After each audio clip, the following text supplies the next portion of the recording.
আমি পরবর্তীতে কথা বলবো। এরপরে নুরুল হক নূর সহ গণ অধিকার পরিষদের নেতাকর্মীদের উপরে যে বর্বর হামলা হয়েছে সেই হামলার বিষয়ে জানার জন্য এবং সরকারের পক্ষ থেকে কি পদক্ষেপ গ্রহণ করা হচ্ছে সেটি আমাদেরকে অবহিত করার জন্য মাননীয় প্রধান উপদেষ্টা আমাদের সাথে একদমই আলাদাভাবে একটি বৈঠক করেছেন। সেই বৈঠকে আমি রাশেদ খান উপস্থিত ছিলাম, আমার পাশে দলের সিনিয়র যুগ্ম সাধারণ সম্পাদক হাসান আল মামুন ছিলেন এবং আমাদের রাষ্ট্রের সাবেক ভিপি গণ অধিকার পরিষদের সভাপতি নুরুল হক নূরের সহধর্মিণী মারিয়া আক্তার লোনা তিনি উপস্থিত ছিলেন। মাননীয় প্রধান উপদেষ্টা ছাড়াও আরো 3 জন উপদেষ্টা সেখানে উপস্থিত ছিলেন।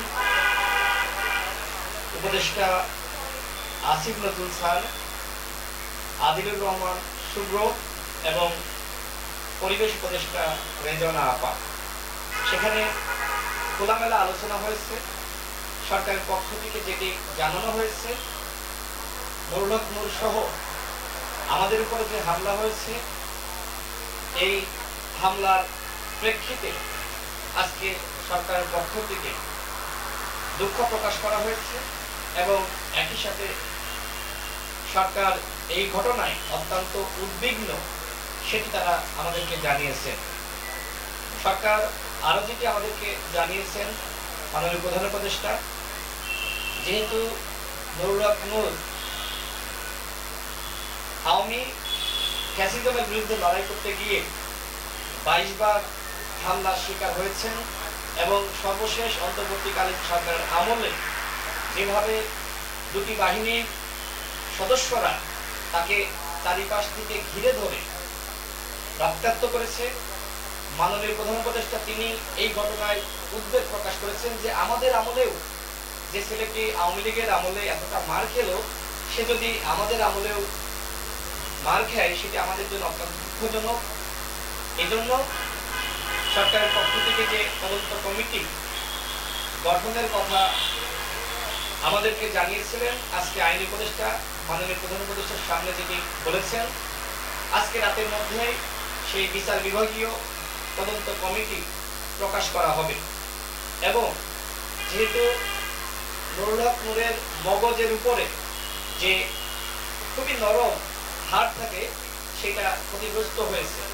আজকে সকালেও আমি ঢাকা মেডিকেলে গিয়েছি, সেখানে নুরুল হক নূরের সাথে কথা বলার চেষ্টা করেছি, যদিও তিনি কথা বলতে পারছেন না। আমি উপস্থিত থাকা অবস্থায় দেখেছি যে নুরুল হক নূরের নাক দিয়ে ব্লিডিং হচ্ছে। তিনি যখন কাশি দিচ্ছেন তখন কাশির সাথে রক্ত বের হচ্ছে এবং তিনি একদমই প্রায় কথা বলতে পারছেন না। খুব কষ্ট করে আমার সাথে কয়েকটি কথা তিনি বলেছেন। তিনি বলেছেন যে ভাই আমার খুব কষ্ট হচ্ছে।